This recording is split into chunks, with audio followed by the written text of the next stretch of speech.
Hello, నేను journalist Srinivas. ఈరోజు తెలంగాణ వార్తాపత్రికలో వచ్చిన వార్తల విశ్లేషణలో దిశ పేపర్తోని మనం ప్రోగ్రామ్ స్టార్ట్ చేద్దాం. దిశలో వచ్చిన ముఖ్యమైన వార్తలను చూద్దాం. ఎల్ఆర్ఎస్తో 10,000 కోట్ల ఆదాయంపై ప్రభుత్వం అంచనా. 2020లోనే క్రమబద్ధీకరణకు 131వ జీవో విడుదల చేసిన అప్పటి ప్రభుత్వం 25,44,000 అప్లికేషన్ల స్వీకరణ నేటికి పెండింగ్లోనే. దరఖాస్తుదారుల ఎదురుచూపులు. జిహెచ్ఎంసీలోనే 1,00,000కు పైగా అప్లికేషన్లు మార్చి నాటికి క్లియరెన్స్ ఇచ్చేలా ప్లాను, పాత నిబంధనల ప్రకారమే ప్రాసెస్ అని చెప్పి ఒక వార్తని, ఎల్ఆర్ఎస్తో 10,000 కోట్ల రూపాయల ఆదాయాన్ని సమకూర్చుకోవడానికి ప్రభుత్వం ప్రయత్నం చేస్తున్నట్టు ఒక వార్తనిచ్చింది. ఆదాయంపై అంచనా వేస్తుందట. ఎందుకంటే చాలా లోటు బడ్జెట్లో ఉంది. రైతు బంధు నిధుల జమకి దాదాపు డిసెంబర్ నుంచి స్టార్ట్ చేస్తే ఇంకా మార్చి 31 కూడా పూర్తి అయ్యే పరిస్థితి లేదు అని ముఖ్యమంత్రి నిన్న స్వయంగా ప్రకటించారు. మార్చి 31 వరకు మొత్తం అందరి రైతుల ఖాతాల్లో రైతు బంధు జమ చేస్తామని. ఆ రైతు బంధు జమ చేయకపోవడం కూడా కొంత ప్రభుత్వం పైన వ్యతిరేకత స్టార్ట్ అయింది. అంటే గతంలో కేసీఆర్ ఉన్నప్పుడు time to time Rythu Bandhu వచ్చేది, టైం టు టైం పెన్షన్లు వచ్చేది అనే ఒక వాతావరణము, ఒక చర్చ గ్రామాలలో జరుగుతుంది. కాబట్టి ప్రభుత్వం సీరియస్గా ఆదాయ వనరులను సమకూర్చుకోవడం పైన సీరియస్గా దృష్టి పెట్టినట్టు మనకు అర్థమవుతుంది. దాంట్లో ఎల్ఆర్ఎస్ని తీసింది బయటికి. గతంలో ఎప్పుడో 2020లోనే ఈ రెగ్యులరైజేషన్కి సంబంధించి 131వ జీవో తీసుకొచ్చారు. అప్లికేషన్లు స్వీకరించింది గత కేసీఆర్ ప్రభుత్వం. 25,44,000 అప్లికేషన్లు వచ్చినాయి మొత్తం. గ్రామాలలో అయితే, మున్సిపాలిటీలు అయితే, కార్పొరేషన్స్ అయితే, జిహెచ్ఎంసీ అయితే 25,44,000 అప్లికేషన్లు వచ్చాయి. ఒక్కొక్క అప్లికేషన్కి 1,000 రూపాయలు దరఖాస్తు రుసుము పెట్టారు. అప్పుడు ఎల్ఆర్ఎస్కి, బీఆర్ఎస్కి 10,000 రూపాయలు పెట్టారు. దీనికి సంబంధించి వార్తను ప్రధానంగా ఇచ్చింది. దాని వార్తను చదువుదాం. రాష్ట్ర వ్యాప్తంగా అన్ని స్థానిక సంస్థల్లో పెండింగ్లో ఉన్న ఎల్ఆర్ఎస్ లేఅవుట్ రెగ్యులరైజేషన్ స్కీమ్కు లైన్ క్లియర్ అయింది. 2020 ఆగస్టులో లేఅవుట్ల క్రమబద్ధీకరణకు అప్పటి సర్కార్ జీవో 131 జారీ చేసింది. దాని ద్వారా రాష్ట్ర వ్యాప్తంగా దాదాపు 25,44,000 దరఖాస్తులు వచ్చాయి. ప్రభుత్వం తాజాగా తీసుకున్న నిర్ణయంతో అవన్నీ క్లియర్ కానున్నాయి. దీనివల్ల 10,000 కోట్ల వరకు ఆదాయం సమకూరుతుందని సర్కార్ అంచనా వేసింది. దేవాదాయ, వక్ఫ్, ప్రభుత్వ కోర్టు ఆదేశాలున్న భూములు తప్ప ఇతర లేఅవుట్లను క్రమబద్ధీకరించాలని నిర్ణయం తీసుకుంది. దీని ద్వారా పేద మధ్యతరగతికి చెందిన ప్లాట్ యజమానులకు ప్రయోజనం కలుగుతుంది. మొత్తం 25,44,000 దరఖాస్తులు 2020 ఆగస్టు 31 నుంచి అక్టోబర్ 31 వరకు అప్పటి సర్కారు ఎల్ఆర్ఎస్ దరఖాస్తులను స్వీకరించింది. రాష్ట్రంలో అన్ని పంచాయతీలు, మున్సిపాలిటీలు, కార్పొరేషన్ల నుంచి దాదాపు 25,44,000 అప్లికేషన్లు వచ్చాయి. కార్పొరేషన్లో 4,13,000, మున్సిపాలిటీలో 10,54,000 దరఖాస్తులు, పంచాయతీల్లో 10,76,000 దరఖాస్తులు వచ్చాయని నామినల్ చెల్లింపులతో దరఖాస్తు తీసుకున్నట్టు ఒక వార్తని. ఇది ఈ ఎల్ఆర్ఎస్కు వచ్చే నెల 31 వరకు గడువు. పూర్తి రుసుము చెల్లించేందుకు డెడ్ లైను. పాత నిబంధనల ప్రకారమే రెగ్యులరైజేషన్. సీఎం రేవంత్ రెడ్డి నిర్ణయం అన్నట్టు. అంటే మార్చి 31 వరకు ఈ ఎల్ఆర్ఎస్ గతంలో ఇచ్చిన 25,44,000 అప్లికేషన్లు సబ్మిట్ చేసిన ఏవైతే ఉన్నాయో ఆ అప్లికేషన్లకి అప్పట్లోనే ఒక జీవో చేశారు. జీవో చేసి ఏ రేటు అంటే గజానికి మార్కెట్ రేట్ ఎంత ఉంది, అంటే రిజిస్టర్డ్ వాల్యూ ఎంత ఉంది, ఆ రిజిస్టర్డ్ వాల్యూ పైన ఎంత పర్సెంటేజ్ ఉండాలి, వాల్యుయేషన్ బట్టి కొన్ని స్లాబ్స్ ఇచ్చారు వాళ్ళు. 3,000 రూపాయల లోపు ఉంటే ఒక ధర, 3,000 నుంచి 5,000 ఉంటే ఒక ధర, 5,000 నుంచి 10,000 ఉంటే ఇంకొక రుసుము ఎట్లా విధిస్తారు అనేది, ఎంత పర్సెంటేజ్ అనేది. దానికి సంబంధించి మార్చి 31 వరకు ఆ రుసుము చెల్లించి ఆ రెగ్యులరైజేషన్ చేసుకునే అవకాశాన్ని ప్రభుత్వం ఇస్తున్నట్టు చెప్పింది. కానీ ఇందులో మనం గమనించాల్సిందంటే కాంగ్రెస్ పార్టీ గతంలో ఈ జీవో తీసుకొచ్చినప్పుడు 2020లో బీఆర్ఎస్ పార్టీ ప్రభుత్వం పైన దుమ్మెత్తిపోసింది. పేద ప్రజల యొక్క రక్తాన్ని తాగుతున్నారు, జలగల్లెక్క పట్టి పీడిస్తుంటే కేసీఆర్ 1,000 కోట్ల రూపాయలు, 100 కోట్ల రూపాయల ప్రజలపై నెత్తిన భారం మోపుతుండు, మేము వస్తే ఫ్రీగా చేస్తామని రకరకాల హామీలు ఇచ్చారు. మళ్ళీ ఇది పాత పాట అయింది. కాంగ్రెస్ పార్టీ వస్తే మార్పు వస్తుంది, కాంగ్రెస్ పార్టీ వస్తే మార్పు తీసుకొస్తాం, మారాలి మార్పు రావాలన్నారు. ఏం మారింది? మళ్ళా 2020లో ఏదైతే బీఆర్ఎస్ ప్రభుత్వం పైన మీరు విమర్శలు చేశారో, ఏ జీవోనైతే మీరు వ్యతిరేకించారో అదే జీవో ప్రకారం మార్చి 31 వరకు ఫీజులు రుసుములు చెల్లించండి, రెగ్యులరైజేషన్ చేసుకోండి అని 10,000 కోట్ల రూపాయలు ప్రజలనెత్తన మోపటానికి రెడీ అయ్యారు. ఇదేనా మార్పు? కాంగ్రెస్ పార్టీ మార్పు రావాలి, కాంగ్రెస్ రావాలి, మార్పు రావాలి, కాంగ్రెస్ రావాలి, మారాలి అన్నారు. కాంగ్రెస్ వచ్చింది, ఏం మారింది? ఇదే ఎల్ఆర్ఎస్, ఇదే బీఆర్ఎస్ కదా, మళ్ళీ మీరు వసూలు చేస్తారు కదా, అదే తతంగం కదా. మొదటోడే మంచోడు అన్నట్టు అయింది కదా. మీ మార్పు ఎక్కడ చూపిస్తారు? ప్రజలపైన భారం పడకుండా చేస్తే మీ మార్పు చూపించినట్టు, ప్రజలపైన భారం పడకుండా వాళ్ళకి రెగ్యులరైజేషన్ చేస్తే అది మార్పు అన్నట్టు. పాత జీవో ప్రకారం ఆయనే నిర్ణయించిన రుసుముల ప్రకారం మీరు చేస్తే మరి ఆయన అదే చేసే మీరు అదే మార్పు ఎక్కడుంది? ఇక కాంగ్రెస్ వస్తే మార్పు ఏది మరి అనేది ఈరోజు గ్రామాలలో చర్చ జరుగుతుంది. కాబట్టి ప్రభుత్వం ఆలోచించాలి. గతంలో ఇచ్చిన జీవోని, గతంలో ఇచ్చిన విధానాన్ని మీరు వ్యతిరేకించారు కాబట్టి ఇప్పుడు మీరు ఆ విధానానికి ఆల్టర్నేట్ ప్రత్యామ్నాయ మార్గాన్ని కనిపెట్టాలా. ప్రత్యామ్నాయంగా నామినల్ ఫీజు. అసలు దీని మొత్తాన్ని చూస్తే ఈ ఎల్ఆర్ఎస్ బీఆర్ఎస్ అనేది లేఅవుట్ రెగ్యులరైజేషన్ స్కీమ్. అంటే లేఅవుట్ ఇర్రెగ్యులర్గా వేసిన లేఅవుట్లను రెగ్యులరైజ్ చేయటం. అసలు ఇర్రెగ్యులర్గా లేఅవుట్లు వేస్తుంటే మనకున్న యంత్రాంగాలు ఎడిపోయినాయి. డిటిపిసి అనే ఒక డిపార్ట్మెంట్ ఉంటుంది, director of town and country planning, అది ఎడిపోయింది. సిటీ ప్లానర్ డిపార్ట్మెంట్ ఎడిపోయింది. హెచ్ఎండిఏ ఎడిపోయింది. జిహెచ్ఎంసీ ఎడిపోయింది. జిల్లాల్లో ఉన్న మున్సిపల్ డిపార్ట్మెంట్స్ ఎడిపోయినాయి. స్థానిక సంస్థల గ్రామ పంచాయతీ డిపార్ట్మెంట్లు ఎడిపోయినాయి. ఇర్రెగ్యులర్గా లేఅవుట్లు వేసి మళ్ళా ఆ లేఅవుట్లు ప్రజలపైన అంటగడుతుంటే ఆ దొంగలను పట్టుకోకుండా ఈ దొంగలు లంచాల మత్తులో నిద్రపోతున్నారా? నిద్రపోయి మళ్ళీ అదే ప్రజల మీద మీరు ఇవాళ తలకాయల మీద పన్నేసే పరిస్థితి వచ్చింది, రుసుమేసే పరిస్థితి వచ్చింది. ఆ ప్రభుత్వం అయినా ఈ ప్రభుత్వం అయినా. మీరు ఎవరైతే ఇర్రెగ్యులర్గా లేఅవుట్లు వేసారో ఆ లేఅవుట్లు వేసిన యజమాని మీద కదా మీరు వేయాల్సింది ఈ రుసుము. లేఅవుట్లు వేసిన యజమాని ఎవరైతే ఉందో వాడు దొంగతనంగా లేఅవుట్ వేసి రెగ్యులరైజేషన్ లేకుండా, దానికి కావాల్సిన నిబంధనలు పాటించకుండా, దానికి కావాల్సిన ఫీజు గవర్నమెంట్ చెల్లించకుండా లేఅవుట్లు వేసి, బ్రోచర్లు వేసి, పబ్లిక్గా యాడ్స్ వేసి, టీవీలలో పేపర్లలో అమ్ముతుంటే ఏం చేస్తుంది యంత్రాంగం? ప్రజలు కట్టే పన్నులతో జీతాలు పొందుకుంటా డిటీసీపీ కానీ, మున్సిపాలిటీ కానీ, జిహెచ్ఎంసీ కానీ, హెచ్ఎండిఏ కానీ మీకు ప్రజలు పన్నులతోని మీకు జీతాలు ఇస్తుంటే మీరు ప్రజలకు మేలు చేయాల్సింది పోయి దొంగ ప్లాట్లు, దొంగ లేఅవుట్లు అమ్ముతున్న వ్యక్తులకి సహకరించి మళ్ళీ అదే కొన్న ప్రజలపైన మీరు ఇవాళ రుసుము మోపే పరిస్థితి వచ్చింది. అంటే ఎటుపోతున్న వ్యవస్థ. అంటే ప్రభుత్వం ఉద్యోగాలు ఇవ్వాలి, ఆ ఉద్యోగాల సీట్లో కూర్చోబెట్టాలి. మీరు అవినీతి మత్తులో, లంచాల మత్తులో ఊగుతూ వాళ్ళకి ఇర్రెగ్యులర్ ప్లాట్లు, ఇర్రెగ్యులర్ లేఅవుట్లు చేసుకోవడానికి అనుమతి ఇచ్చి ఆ లేఅవుట్లు తీసుకొచ్చి ప్రజలను ఎత్తనబెట్టి ప్రజలు కొనుక్కున్న తర్వాత ఇప్పుడు మళ్ళీ ప్రభుత్వం ప్రజల దగ్గర మీ లేఅవుట్ ఇర్రెగ్యులర్ ఉంది అని. ఇర్రెగ్యులర్ ఉండడానికి కారణం ఎవడు? ఈ వ్యవస్థ కాదా? ఈ గవర్నమెంట్ కాదా? ఈ హెచ్ఎండిఏ కాదా? జిహెచ్ఎంసీ కాదా? ఆ అధికారులు ఎందుకు చర్యలు తీసుకోరు? అసలు ఆ లేఅవుట్ వేసిన దొంగను ఎందుకు పట్టకరారు? వాడికాడ కదా వసూలు చేయాల్సింది layout fees. Layout regularisation fees ఎవరి దగ్గర మీరు చేయాల్సింది? ఆ లేఅవుట్ ఎవడైతే చేసిండో వాడిని ముక్కు బిండి వసూలు చేయాలి. కానీ అమాయకమైన ప్రజలు మీరు నిద్ర మత్తులో, అవినీతి మత్తులో, లంచాల మత్తులో ఉండి రెగ్యులరైజేషన్ అయిందా లేదా తెలపకుండా, బయటకు పబ్లిసిటీ చేయకుండా రెగ్యులర్ అయిందాన్ని కాందాన్ని అన్నింటిని అమ్ముకోవడానికి అవకాశం ఇచ్చిన మీరు, ప్రభుత్వాలు, అధికారులు, అది వాడు ఎవడైతే దొంగ లేఅవుట్లు వేసిండో వీళ్ళందరూ కలిసి బలి చేసేది మళ్ళీ సామాన్య ప్రజల్ని. రూపాయి కూడగట్టుకొని చిన్న చిన్న ప్రైవేట్ ఉద్యోగాలు చేసి సంపాదించుకున్న ప్లాట్లకి మళ్ళీ ఈరోజు మీరు వాళ్ళ నెత్తిన లక్షలు ఫీజు మోపడానికి రెడీ అయ్యి 10,000 కోట్లు వసూలు చేయడానికి రెడీ అయింది. ఇదే మీరు కాంగ్రెస్ పార్టీ వస్తే మారిపోతుంది అన్నది.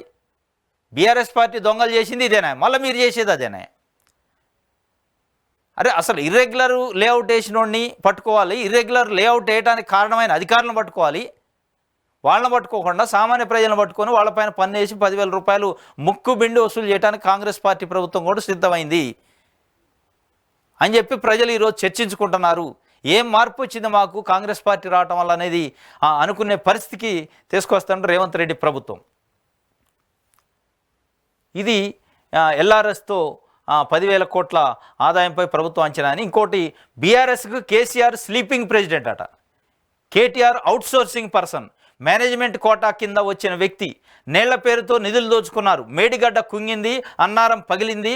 10 ఏళ్లలోనే 100 ఏళ్లలో సరిదిద్దలేనంత విధ్వంసం జరిగింది. హామీల అమలుపై ప్రత్యేక సెషన్ పెడదామా? మోడీని మళ్ళీ ఎందుకు గెలిపించాలి? రైతులను చంపినందుక అని మీడియా సమావేశంలో సీఎం రేవంత్ రెడ్డి మాట్లాడినాడు. నిన్న సెక్రటరియట్లో మీడియా సమావేశంలో మాట్లాడుతూ బీఆర్ఎస్కు కేసీఆర్ స్లీపింగ్ ప్రెసిడెంటు, అదేవిధంగా కేటీఆర్ అవుట్సోర్సింగ్ పర్సను, మేనేజ్మెంట్ కోటాలో వచ్చిండు, మేనేజ్మెంట్ కోటా కింద వచ్చిన వ్యక్తి అని నీళ్ల పేరుతో నిధులు దోచుకున్నారు. మేడిగడ్డ కుంగింది, అన్నారం పగిలింది.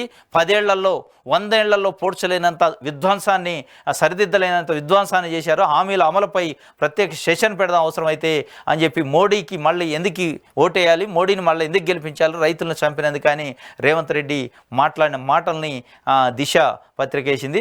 సంక్షేమ పథకాలకు, గ్యారంటీలకు వైట్ రేషన్ కార్డుల ప్రామాణికం, త్వరలోనే కొత్త కార్డులు, సింగరేణి కార్మికులకు ₹1 బీమా అన్నట్టు ఒక వార్తను కూడా వేశారు. అదేవిధంగా నేటి నుంచి మరో 2 గ్యారంటీలు, 500కే గ్యాసు, అదేవిధంగా 200 యూనిట్ల ఫ్రీ కరెంటు, సెక్రటరియట్లో సీఎం ప్రారంభం, వర్చువల్గా ప్రియాంక హాజరు అని ఒక వార్తను కూడా దిశ పేపర్ వేసింది. ఇది ఈరోజు దిశలో ఇచ్చిన వార్తలకు సంబంధించిన. నెక్స్ట్ ఆంధ్రజ్యోతి పేపర్ చూద్దాం. ఆంధ్రజ్యోతిలో హామీలపై చర్చిద్దామా, బీఆర్ఎస్ బీజేపీ నేతలకు సీఎం సవాల్, 10 ఏళ్ల పాటు సింగరేణి సంస్థ నిర్లక్ష్యానికి గురైంది, 100 ఏళ్లలో జరగనంత విధ్వంసం 10 ఏళ్లలోనే జరిగింది, అప్పులకే ఏటా 70,000 కోట్లు చెల్లించాల్సిన పరిస్థితి, కేటీఆర్ది మేనేజ్మెంట్ కోట, అవుట్సోర్సింగ్ పర్సన్, దూలమలా పెరిగిన దూడకున్న బుద్ధి హరీష్కి లేదు, కేంద్ర మంత్రిగా కిషన్ రెడ్డి రాష్ట్రానికి ఏం చేశారు, మమ్మల్ని ప్రశ్నించే అర్హత ఎవరికీ లేదు అని రేవంత్ రెడ్డి అన్నట్టు వార్త. సింగరేణి కార్మికులకు 1 కోటి బీమా పథకం షురు, నేటి నుంచి హైదరాబాద్లో బయో ఏషియా సదస్సు అన్నట్లు ఒక వార్తని. హామీలపై చర్చిద్దామా, బీఆర్ఎస్ బీజేపీ నేతలకు మమ్మల్ని ప్రశ్నించే హక్కు లేదు, నైతిక బాధ్యత లేదు, నైతిక హక్కు లేదు అని సీఎం సవాల్ ఇచ్చారు. 10 ఏళ్ల పాటు సింగరేణిని గాలికి వదిలేశారు, 100 ఏళ్లలో కూడా సరిదిద్దలేనంత విధ్వంసాన్ని 10 సంవత్సరాల్లో కేసీఆర్ ప్రభుత్వం చేసింది అని చెప్పి అప్పుల కూపంలోకి రాష్ట్రాన్ని నెట్టింది. దాదాపు అప్పులకే ఏటా 70,000 కోట్లు చెల్లించే పరిస్థితిని కేసీఆర్ పార్టీ, బీఆర్ఎస్ పార్టీ ఆ సిచ్యువేషన్ క్రియేట్ చేసింది అన్నట్టు బీఆర్ఎస్ పైన, అటు బీజేపీ పైన విమర్శలు చేసిండు రేవంత్ రెడ్డి. దానికి సంబంధించి ఒక వార్త. ఇంకోటి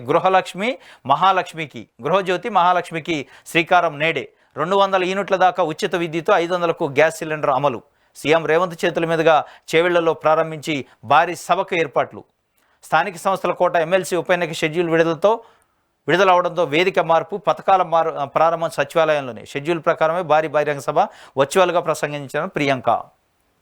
గృహజ్యోతి మహాలక్ష్మి అట. ఈ గృహజ్యోతిలో ఏంది, 200 యూనిట్ల లోపు విద్యుత్తుని ఫ్రీగా ఆ వినియోగదారులకు అందించడం, అంటే 0 బిల్స్ వస్తాయట ఈ మార్చి నుంచి. అదేవిధంగా మహాలక్ష్మిలో ₹500కే గ్యాస్ సిలిండర్ ఇస్తామని కాంగ్రెస్ పార్టీ హామీ ఇచ్చింది ఎలక్షన్స్లో. దాని హామీ మేరకు ఈ రోజు నుంచి హామీని అమలు చేస్తారట. కానీ దీంట్లో కన్ఫ్యూజన్ ఉంది, పెద్ద ఎత్తున కన్ఫ్యూజన్ ఏంటంటే ఇది 200 యూనిట్లు కానీ మహాలక్ష్మి కానీ, మహాలక్ష్మిలో మీరు ఇస్తున్న గ్యాస్ సిలిండర్ ₹500 ఇస్తే గ్యాస్ ఏజెన్సీకి కస్టమర్ 500 చెల్లిస్తే గ్యాస్ ఇస్తారా? ఇప్పుడున్న రేటు ₹955 1000 ఉందనుకోండి, అది చెల్లించాలా? అంటే కస్టమర్ చెల్లించిన తర్వాత మీరు కస్టమర్ అకౌంట్లో వేస్తారా, లేదు కస్టమర్కే ముందు లెస్ అయ్యి వస్తుంది బిల్లు? అది క్లారిటీ లేదు. కస్టమర్కి లెస్ అయ్యి రాకుండా మీరు ఎప్పుడో వేయటం అంటే అది మళ్ళీ హుళ్ళకే వారమే, దాన్ని ప్రజలు నమ్మే పరిస్థితి లేదు. గతంలో సబ్సిడీ ఇచ్చే గ్యాస్ సబ్సిడీనే మొత్తం ఏకిపారేసి గుండు గీకి ప్రజలకి, వినియోగదారులకి ఒక ₹40 ₹50 ఇప్పుడు అకౌంట్లో పడే పరిస్థితి. మరి మీరు అన్నట్లు 500కే ఇవ్వాలా? 500కి ఇచ్చి మీరు గ్యాస్ ఏజెన్సీలకి తర్వాత ఇచ్చుకుంటే అది వినియోగదారులపైన స్పష్టమైన ఫలితం ఉంటుంది, వాళ్ళు అనుభవించడానికి అవకాశం ఉంటుంది. కానీ మళ్ళీ మీరు అదే తతంగం, మళ్ళీ అదే ₹1000 1000 1100 ఆ గ్యాస్ ఏదైతే ఇప్పుడు రేటు ఉందో ఆ రేటే కస్టమర్ దగ్గర తీసుకొని మళ్ళీ అకౌంట్ లింక్ చేయండి, కేవైసీ చేయండి, చేసిన తర్వాత పడతాయి. అవి పడేది లేదు, మను లేదు, 2 ఏళ్ళు అయిద్దో 3 ఏళ్ళు అయిద్దో 6 నెలలకు పడతాయి 5 నెలలకు పడతాయి, గ్యారంటీ లేదు అనేది ప్రజలు చర్చించుకుంటున్నారు. కాబట్టి ప్రభుత్వం ఆలోచించి గ్యాస్ ఏజెన్సీలు వినియోగదారులపైన 500 వేయాలి రుసుము, దానికి మిగతా రిమైనింగ్ ఏదైతే ప్రభుత్వం నుంచి క్లెయిమ్ చేసుకునే పరిస్థితిని గ్యాస్ ఏజెన్సీలకి ఇదైతే తెలంగాణ ప్రభుత్వం సూచనలు ఇవ్వాలి, ఇన్స్ట్రక్షన్స్ ఇవ్వాలి. ఇదైతే తప్ప లేదు. ఇంకొకటి గృహజ్యోతి అన్నారు. 200 యూనిట్ల విద్యుత్తుని 200 యూనిట్ల లోపు వినియోగించే వినియోగదారులకి ఉచితంగా విద్యుత్ సరఫరా చేస్తాం, 0 బిల్లు అవుతుంది అన్నాడు.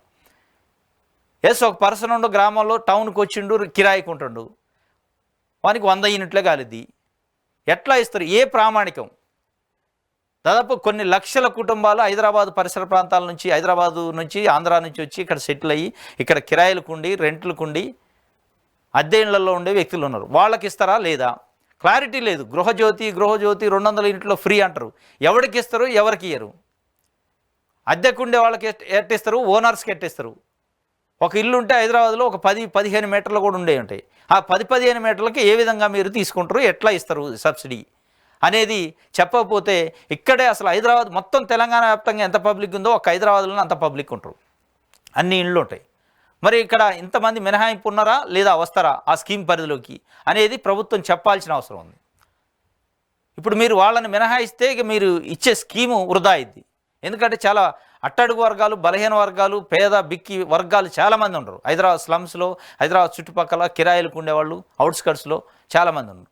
వాళ్ళకు మీరు బెనిఫిట్ అయ్యే విధంగా 200 యూనిట్లలోపు ఉచిత విద్యుత్ ఇస్తేనే మీరు ఇచ్చిన ఫలితం తగ్గిద్ది, ప్రభుత్వానికి మంచి పేరు అవుతుంది తప్ప మళ్ళీ వాళ్ళని ఎక్స్క్లూడ్ చేసి ఊర్లలో ఉన్న వాళ్ళకి ఇచ్చి సిటీలో ఉన్న వాళ్ళకి లేదంటే దానివల్ల పెద్ద ఫలితాలు ఉండవు. ఇది ఒకటి ప్రజల్లో చర్చ జరుగుతుంది. ఎవరికి ఇస్తారు, కిరాయి ఇంటి వాళ్ళకి ఏ విధంగా ఇస్తారు, అసలు ఇంటి ఓనర్లకు ఏ విధంగా ఇస్తారు, దానికి ప్రామాణికం ఏందనేది కూడా ప్రజలు చర్చించుకునే పరిస్థితి. దానిపైన క్లారిటీ చేయాల్సిన అవసరం ప్రభుత్వానికి ఉంది. ఇంకోటి, జూన్ 9న గ్రూప్ 1 ప్రిలిమ్స్ ప్రకటించిన టీఎస్పీఎస్సీ 11,062 పోస్టులతో మెగా డిఎస్సి. ఆర్థిక శాఖ ఆమోదం, 1-2 రోజుల్లో నోటిఫికేషను. గ్రౌండ్ వాటర్లో గెజిటెడ్, నాన్ గెజిటెడ్ పోస్టుల ఫలితాలు విడుదల. జూన్ 9న గ్రూప్ 1 ప్రిలిమ్స్ అట.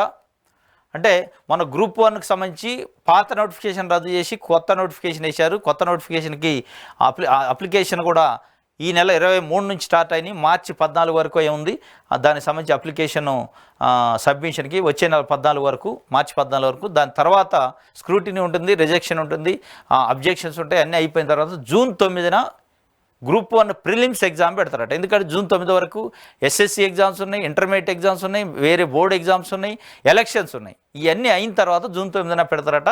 దానికి సంబంధించి ప్రిపేర్ అయ్యే వాళ్ళు ప్రిపేర్ కావాలి. అదేవిధంగా గతంలో గ్రూప్ 1కి అప్లై చేసి 2-3 సార్లు ఎగ్జామ్ రాసి ఉన్న అభ్యర్థులు మళ్ళీ అప్లై చేయాలి అనేది కూడా టీఎస్పీఎస్సీ చెప్పింది. దరఖాస్తు సమర్పించాలి, కానీ ఫీజు మినహాయింపు ఉంది గతంలో అప్లై చేసిన వాళ్ళకి. కొత్తగా అప్లై చేసే వాళ్ళు చేసుకోవచ్చు, కానీ వాళ్ళు ఫీజు చెల్లించాలి. అది ఈ మార్చి 14 వరకే దరఖాస్తు చేసుకోవడానికి అవకాశం ఉంది. దరఖాస్తు సమర్పించే వాళ్ళు దరఖాస్తు సమర్పించాలి. జూన్ 9న గ్రూప్ 1 ప్రిలిమ్స్ ఉంది. అదేవిధంగా 11,062 పోస్టులతోని మెగా డిఎస్సి కూడా వేస్తాం. దానికి ఫైనాన్షియల్ అప్రూవల్ కూడా వచ్చిందని ఒక వార్తని ప్రభుత్వం చెప్పినట్లు ఒక వార్తను వేశారు. ఇంకోటి, గ్రౌండ్ వాటర్ డిపార్ట్మెంట్లో గెజిటెడ్, నాన్ గెజిటెడ్ పోస్టులకు సంబంధించి గతంలో జరిగిన ఎగ్జామ్ ఫలితాలని విడుదల చేశారట. అది ఒక వార్తగా టీఎస్పీఎస్కి సంబంధించి 3 వార్తలు వచ్చినాయి. ఇది ఆంధ్రజ్యోతి పేపర్కి సంబంధించి. బీఆర్ఎస్కు భవిష్యత్తు లేదు, రాష్ట్రాన్ని కేసీఆర్ కుటుంబం దోచేసింది, కాంగ్రెస్ హామీలను అమలు చేయలేదు. విజయ్ సంకల్ప యాత్రలో కిషన్ రెడ్డి. అభివృద్ధికి నిర్వచనం ప్రధాని మోదీ. గుజరాత్ సీఎం భూపేందర్ పటేల్. తెలంగాణలో బీఆర్ఎస్కు భవిష్యత్తు లేదని, అది త్వరలోనే కనుమరుగయ్యే పార్టీ అని, దానికి ఒక సీటు ఇవ్వడం కూడా పొరపాటేనని కేంద్ర మంత్రి బీజేపీ రాష్ట్ర అధ్యక్షుడు కిషన్ రెడ్డి అన్నారు. కేసీఆర్ కుటుంబం తెలంగాణను అనేక విధాలుగా దోచుకుందని కాంగ్రెస్ను ప్రజలు నమ్మే పరిస్థితిలో లేదని చెప్పారు. కేసీఆర్ కుటుంబం అనేక విధాలుగా తెలంగాణను దోచుకుందట. మరి దోచుకుంటే కేంద్రంలో ఉన్న 10 ఏళ్ళలో మీరేం చేస్తున్నారు? కట్టడి చేయాలి కదా అనేది ప్రజల ప్రశ్న. కేసీఆర్ కుటుంబం గత 10 ఏళ్ళుగా తెలంగాణ దోచుకుంది. బీఆర్ఎస్కు భవిష్యత్తు లేదు, బీఆర్ఎస్ తెలంగాణకు అవసరం లేదని పదే బీజేపీ అధ్యక్షుడు కేంద్ర మంత్రి కిషన్ రెడ్డి చెప్తా ఉంటారు. మరి మీరేం చేస్తున్నారు? కేసీఆర్ కుటుంబం దోచుకుంది, కేసీఆర్ కుటుంబం ఏటీఎం అయింది కాళేశ్వరం అంటారు బీజేపీ పెద్దలు. ప్రతి ఒక్కళ్ళు హైదరాబాద్ వచ్చి అదే చెప్తారు. మరి మీరేం చేశారు? ప్రజల్ని తెలంగాణను దోచుకుంటుంటే మీరు సహకరించారా వెనకుండి? మరి దాన్ని ఏమైనా నిర్వహించారా? మరి చేతగానప్పుడు అరవకుండా ఉండాలిగా. ఇప్పుడు కాంగ్రెస్ పార్టీని నమ్మట్లేదు అని కూడా ఇంకోటి అన్నారు. కాంగ్రెస్ పార్టీని ప్రజలు నమ్మట్లేదు. ఎవరు నమ్ముతారు? బీజేపీని నమ్ముతారా? బీజేపీ తెలంగాణ రాష్ట్రానికి ఏం ఒరగబెట్టిందని నమ్ముతారు అనేది ప్రజల చర్చ. బీజేపీ వల్ల ఈ తెలంగాణ రాష్ట్రానికి ఏం ఫలితం దక్కింది, ఏమి నిధులు వచ్చినాయి, ఏమి ప్యాకేజీలు వచ్చినాయి, ఏమి హోదాలు వచ్చినాయి. బీజేపీ ప్రభుత్వం 2014లో వచ్చిన తర్వాత తెలంగాణకు రావాల్సిన విభజన చట్ట ప్రకారం రావాల్సిన హామీలు ఏమి అమలైనవి, దానికి అమలుకి ఇక్కడ ఉన్న నాయకత్వం కానీ ఇక్కడ ఉన్న బీజేపీ నాయకులు కానీ ఏం ప్రయత్నం చేశారనేది ప్రజల్లో చర్చ జరుగుతుంది. దానికి కూడా మీరు బీజేపీ పార్టీ సమాధానం చెప్పాల్సిన అవసరం ఉంటుంది. ఇది ఆంధ్రజ్యోతి సంబంధించి. వెలుగు పేపర్ చూద్దాం.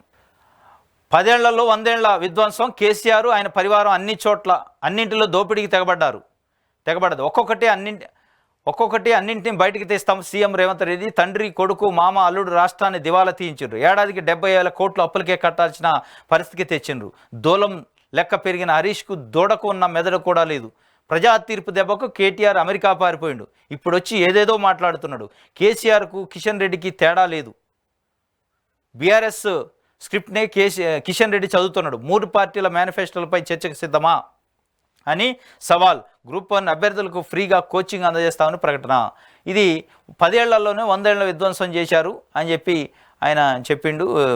ముఖ్యమంత్రి రేవంత్ రెడ్డి చెప్పిన మాటల్ని ఈడ రాశారు. ఇంకోటి 41,000 కోట్లతో రైల్వే ప్రాజెక్టులు 27 రాష్ట్రాల్లో 554 అమృత్ స్టేషన్ల పనులకు వర్చువల్గా ప్రధాని మోదీ శంకుస్థాపన. స్థానిక సంస్కృతిని చాటేలా పునరుద్ధరణ పనులు. దేశీయ యువత స్వప్నమే నా సంకల్పం. జూన్లో 3వసారి తమ ప్రభుత్వం వస్తుందని ధీమా. ఇది 41,000 కోట్ల రూపాయలతో రైల్వే ప్రాజెక్టులని నిర్మించిందట కేంద్ర ప్రభుత్వం. 27 రాష్ట్రాల్లో 554 రైల్వే స్టేషన్లని అమృత్ స్టేషన్లుగా మార్చింది. దాన్ని వర్చువల్గా నిన్న ప్రధాని మోదీ ప్రారంభించారు. దానికి సంబంధించిన ఒక వార్తని ఇచ్చారు. ఇంకోటి, కాజీపేట కోచ్ ఫ్యాక్టరీ ఇవ్వాలి, విభజన చట్టంలోని హామీలు అమలు చేయాలి అని బట్టి విక్రమార్క అన్నట్టు. కొత్త రైల్వే లైన్లు వేయాలి, కేంద్రానికి పూర్తిగా సహకరిస్తామని వెల్లడి. కేంద్రంతో రాష్ట్ర సర్కారు కలిసి ముందుకు వెళుతుందని తమిళ సై అన్నట్టు. కాజీపేట కోచ్ ఫ్యాక్టరీ గత 10 సంవత్సరాలుగా పెద్ద ఎత్తున చర్చ జరుగుతుంది. బీఆర్ఎస్ పార్టీ అయితే అవసరం వచ్చినప్పుడల్లా దాన్ని బయటికి తీసేది. ఎలక్షన్ ఏదైనా సెంటిమెంట్ కావాలన్నప్పుడల్లా కాజీపేట కోచ్ ఫ్యాక్టరీ కేంద్రం ఇవ్వలేదు, బయ్యారం స్టీల్ ఫ్యాక్టరీ ఇవ్వలేదు, గిరిజన యూనివర్సిటీ ఇవ్వలేదు, ఇట్లాంటి చెప్తా ఉండేది. కానీ దాని మీద ఉద్యమాలు చేసిన ఫలితం లేని పరిస్థితి. మరి డెడికేటెడ్గా కామెంట్ చేయకపోతే డెడికేటెడ్గా ఉద్యమం చేస్తే వచ్చేది. కానీ రాజకీయ విమర్శలకి, రాజకీయం కోసం, ఒక సెంటిమెంట్ కోసం వాడుకునే పరిస్థితి మళ్ళీ స్టార్ట్ అయింది. కాజీపేట కోచ్ ఫ్యాక్టరీ ఇవ్వాలని కాంగ్రెస్ పార్టీ డిమాండ్ చేస్తుంది. కాంగ్రెస్ పార్టీ కేంద్రానికి మేము సహకరిస్తామంటుంది. సహకరించుకుంటూ ఆ కోచ్ ఫ్యాక్టరీని తెస్తే ప్రజలు కూడా సంతోషిస్తారు. బతికున్నోళ్ళు చనిపోయారని రైతు బీమా పైసలు కొట్టేసిండు. చనిపోయిన రైతులు బతికున్నారని రైతు బంధు పైసలు సోహా చేసిండు. రైతు బంధు బీమాలో 2 కోట్ల cheating. Kondurgu AEO Srisailam arrest. మొత్తం 150 మంది రైతులను దగా చేసిన ఏఈఓ. గద్వాల జిల్లాలో మరో ఏఈఓ అవినీతి. ఇటీవలే బట్టబయలు. బీఆర్ఎస్ హయాంలో స్కీములు అమల్లో నిర్లక్ష్యం. తాజాగా బయటపడుతున్న అవినీతి బాగోతాలు. బతికున్న వాళ్ళని చంపేసిండట. ఇంకా అసలు వాళ్ళని చంపలే, ఇంకా పేపర్లలో చంపిండు. ఇంకా అది కొంత మేలైంది. పేపర్లలో బతికున్న మనిషినే సచ్చినట్టు పేపర్లో సబ్మిట్ చేసి చనిపోయినట్టు రైతు బీమా క్లెయిమ్ చేసినట్టు 20 మంది. ఒక్కొక్కళ్ళకి 5 లక్షలు వద్దు రైతు బీమా.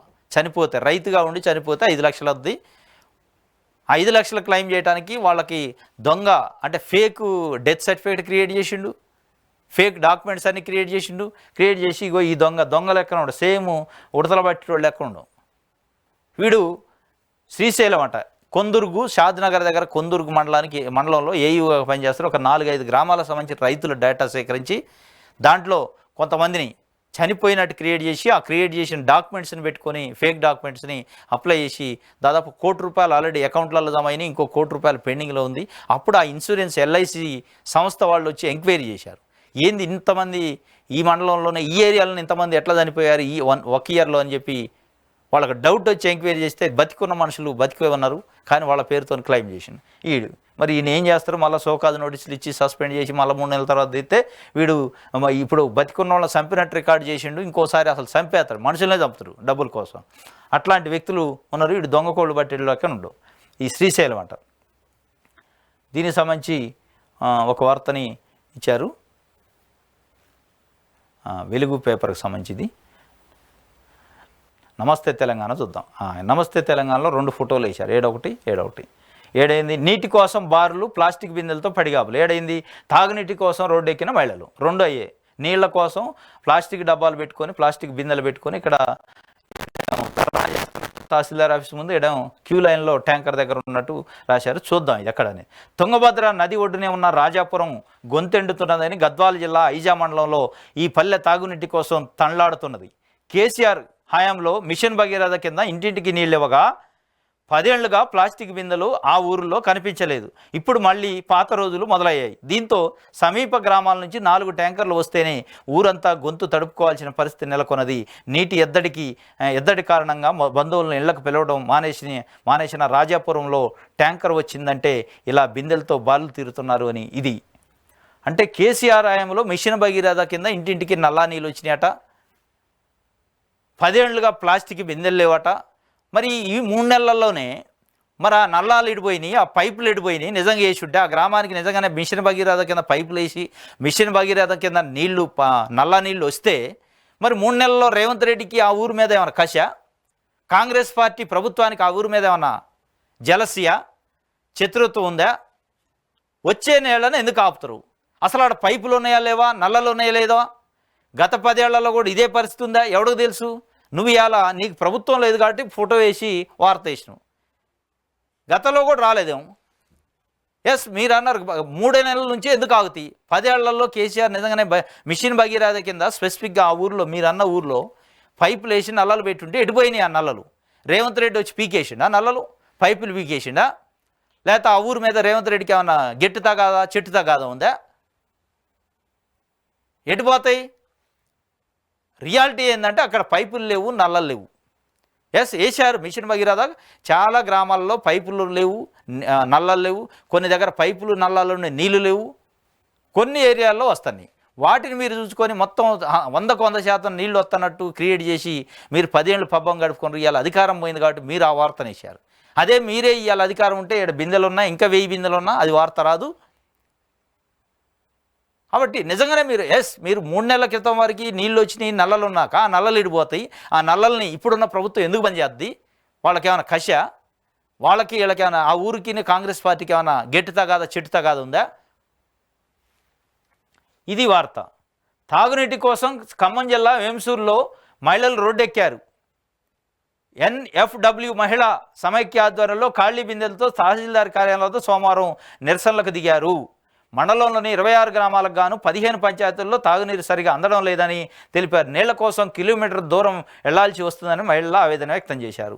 మండలంలో 26 గ్రామాలకు గాను 15 పంచాయతీల్లో తాగునీరు సరిగా లేదట. అది మరి నమస్తే తెలంగాణ రాసేది అసలు ఈ 3 నెలల నుంచి కేసీఆర్ దిగిపోయినప్పటి నుంచి అన్ని సమస్యలు వచ్చినట్టు, అసలు అంతకుముందు సమస్యలే లేనట్టు రాస్తున్నారు. ఎస్, ఈ 15 గ్రామాలకి 3 నెలల వరకు నీళ్ళు వచ్చినాయి సాఫీగా, ఇప్పుడు రావట్లేదా అనేది కూడా రాయాలి కదా. రాయరు, ఓన్లీ నీళ్ళు రావట్లే అంతే. పేదరికానికి కొత్త కొలమానం.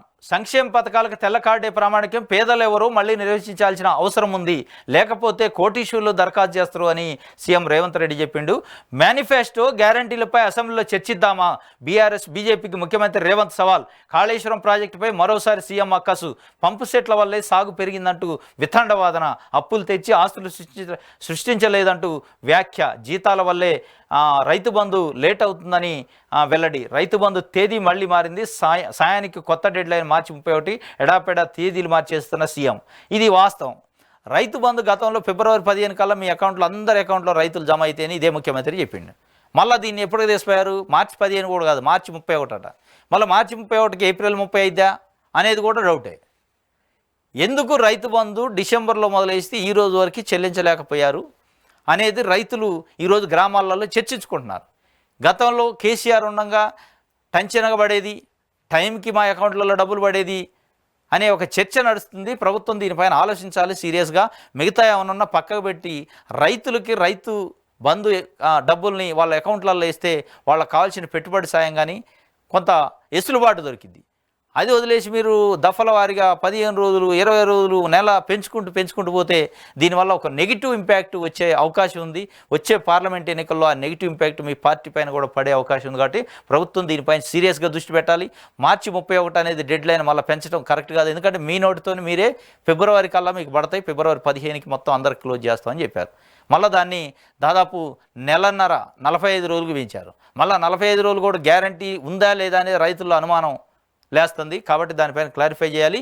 మార్చి 31 కాకుండా అవసరమైతే మార్చి 1 ఏదో పెట్టుకొని తొందరగా క్లోజ్ చేసే పరిస్థితి. మిగతా అవసరమైతే బిల్స్ అవి ఆపుకొనైనా కాంట్రాక్టర్ బిల్స్ ఆపిన లాభం ఏం కాదు. కానీ సన్నకారు రైతులకి ఇవ్వటం వల్ల తొందరగా వాళ్ళు వెసులుబాటు వచ్చే పరిస్థితి.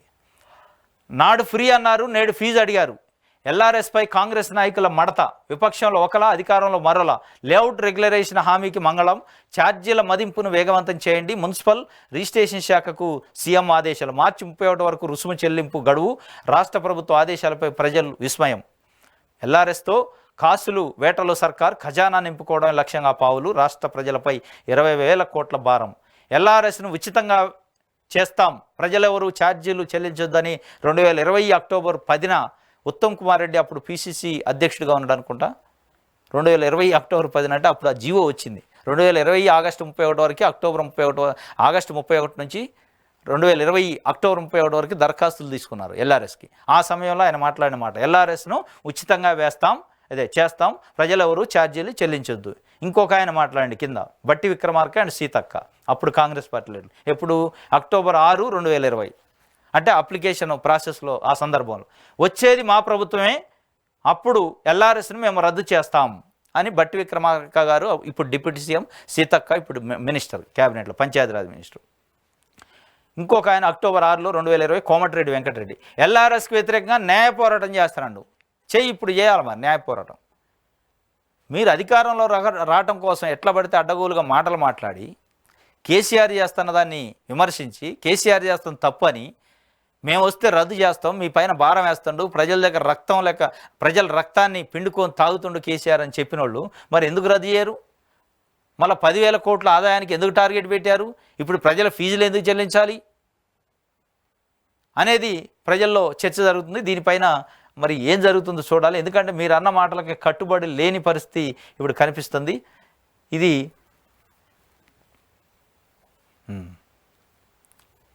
దీనికి సంబంధించి నమస్తే తెలంగాణలో ఒక వార్త, అంటే ప్రజల మీద సింపతి చూపుతూ వేసినట్టు రాశారు. నాడు ఫ్రీ అన్నారు, నేడు ఫీజు. మరి మీరు చేసిన ఘనకార్యం ఇది, మీరు స్టార్ట్ చేసిపోయారు, మళ్ళీ వీళ్ళు కంటిన్యూ చేస్తున్నారు. దొందే ఉంది. మార్పు వస్తుంది కాంగ్రెస్ వస్తే అంటే కాంగ్రెస్ అదే చేశా. మీరేదో బంగారు తెలంగాణ చేస్తాం అంటే ప్రజలను ఎత్తిన బాధుడు కార్యక్రమం చేశారు. పన్నులు, రుసుములు, ఎల్ఆర్ఎస్లు, బీఆర్ఎస్లు, రకరకాల పన్నులు పేర్లతోని బాధటం మొదలుపెట్టారు. మీరు అదే చేశా, వీళ్ళు అదే చేశా. ప్రజల్లో ఒక రకమైన నెగిటివ్ ఇంపాక్ట్ వచ్చే పరిస్థితి ఉంది. ఇది నమస్తే తెలంగాణకు సంబంధించి. నెక్స్ట్ ఈనాడు పేపర్ చూద్దాం.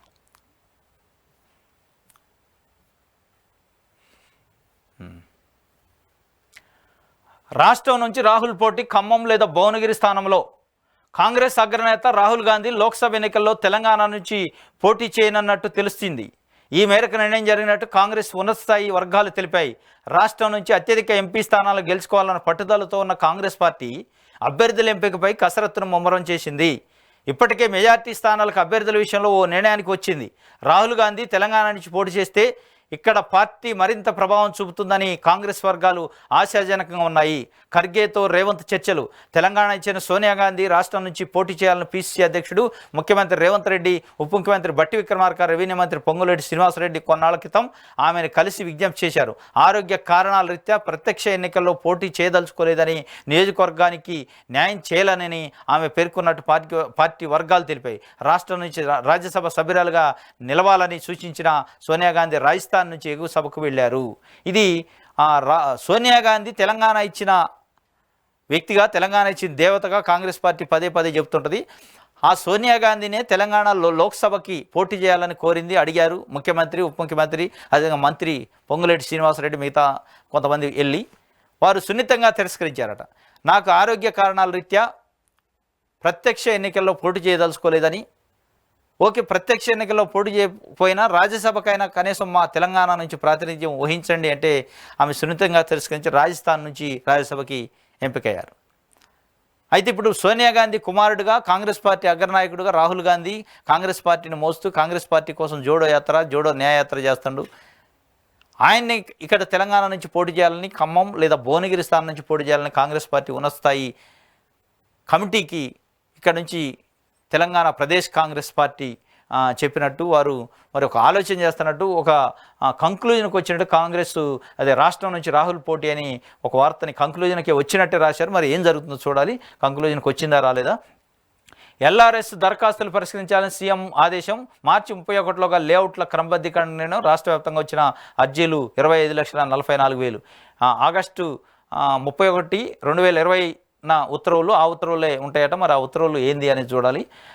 అనుమతి లేని లేఅవుట్లలో కొనుగోలు చేసిన ప్లాట్ల క్రమబద్ధీకరణకు గత ప్రభుత్వం అక్రమ లేఅవుట్ల క్రమబద్ధీకరణ రూల్స్ 2020 పేరిట 2020 ఆగస్టు 31వ తేదీన ఉత్తర్వులు జారీ చేసింది. దీనికి సెకండ్ పేజీలో ఉందట, చూద్దాం ఏం ఉత్తర్వులు అవి. దరఖాస్తు చేసుకునేందుకు అదే ఏడాది సెప్టెంబర్ 15వ తేదీని తుది గడువుగా నిలిచింది. ప్లాట్లు కొనుగోలు చేసిన వారికి దరఖాస్తుతో పాటు ₹1000 లేఅవుట్ వేసిన డెవలపర్ దరఖాస్తు చేసిన పక్షంలో 10,000 ఫీజుగా చెల్లించాలని ఉత్తర్వుల్లో పేర్కొంది. ప్లాట్లు కొనుగోలు చేసిన వారికి దరఖాస్తుతో పాటు ₹1000 లేఅవుట్ వేసిన డెవలపరు దరఖాస్తు చేసిన పక్షంలో 10,000 ఫీజుగా చెల్లించాలని ఉత్తర్వులు పెరిగాయి. రాష్ట్ర వ్యాప్తంగా 25,44,000 దరఖాస్తులు అందాయి. దీనికి సంబంధించి ఇన్ని అందులో దరఖాస్తులు అనేది మనం చదివినాం దాంట్లో ఇందాక. కానీ దీని ఫీజుల వ్యవహారం ఇది ఎక్కడ ఇయ్యలేదు, ఎట్లా ఉంటుంది ఏందనేది. ఇది ఈనాడు పేపర్లో LRS గురించి ప్రధాన వార్త, రాహుల్ గాంధీ పోటీ గురించి ఇంకో ప్రధాన వార్త 2 ఇచ్చారు. ఇది ఈరోజు తెలంగాణ వార్తాపత్రికలో వచ్చిన వార్తలకు సంబంధించిన విశ్లేషణ. రేపు తాజా వార్తలతోని మళ్ళీ కలుసుకుందాం. Thank you.